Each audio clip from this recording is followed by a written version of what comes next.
Who's actually going to get the most out of a wireless moving head spot like the CHAUVET DJ Intimidator FreeSpot 60? And who would be better off putting their money toward a more conventional fixture? If you're on the fence because you've seen a ton of glossy videos but worry about whether the battery will quit mid-show or the gobos will be a hassle to program, you're not alone. Link is in the description if you want to check the product details on Amazon. And in the next few minutes I'll walk through the real-world considerations that usually get lost between the spec sheet and the stage. First off, let's talk about the core promise. A 100% true wireless, battery-operated moving head spot that can be dropped into a venue without a power cable running across the floor. For a DJ who's constantly reconfiguring a club or a mobile event producer who needs a clean-look rig, that freedom can be a game-changer. The Intimidator Free runs on an internal lithium pack that, according to the manufacturer, can be set for anywhere from a couple of hours up to a full 8-hour run. In practice, that means you can size the battery to match a typical gig length, then swap out the pack for a fresh one if you're pulling a marathon set. The flexibility is there, but it also introduces a hidden trade-off. You now have to keep an eye on charge levels and carry spare batteries, which adds weight to your road case and a little extra logistical planning you wouldn't have with a mains-powered unit. The built-in RF receiver lets you control the fixture with CHAUVET's RFC or RFCXL remote, and the unit is also compatible with the ILS ecosystem for those who already run other CHAUVET fixtures. That integration is one of the biggest practical strengths. If you've already invested in ILS consoles or the mini remote, you can add the Intimidator Free without learning a whole new control language. The remote's jog wheel and preset buttons feel responsive, and the fact that you don't have to run a DMX cable can actually speed up setup time by a few minutes. Nothing dramatic, but every minute counts when you're racing the clock before doors open. On the flip side, the wireless nature can be a source of frustration if you're in a venue with a crowded RF environment. I've seen a couple of DJs mention that the RF link occasionally drops when there are many wireless microphones and other gear sharing the same spectrum. The remedy is simple.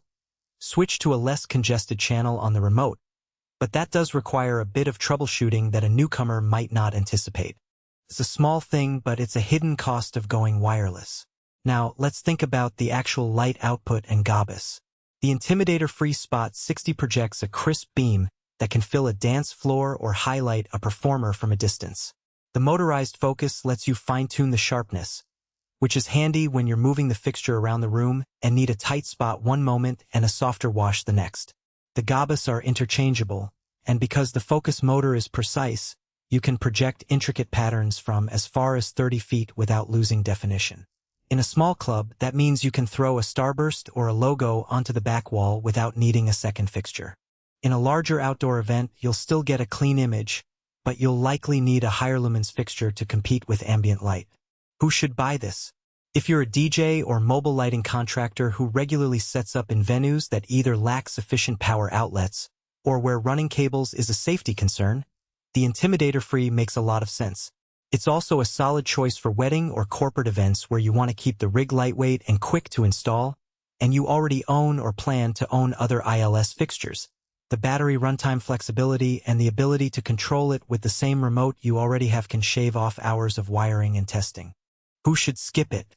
If you primarily work in fixed venues, say, a permanent club where you have a dedicated lighting rack and plenty of power, your money might be better spent on a higher output moving head with a more robust cooling system. The battery adds weight and the RF link adds a potential point of failure, neither of which is a big deal when you can plug the fixture straight into a power source.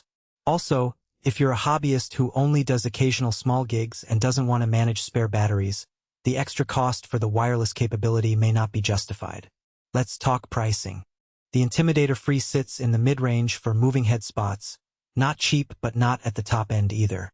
The value you actually get comes from the combination of battery flexibility, ILS integration, and the ease of swapping fixtures without dealing with cables. If you compare that to buying a conventional spot and a separate battery pack, the total cost is similar, but the convenience factor is hard to quantify. In my experience, the time saved on setup and teardown often translates.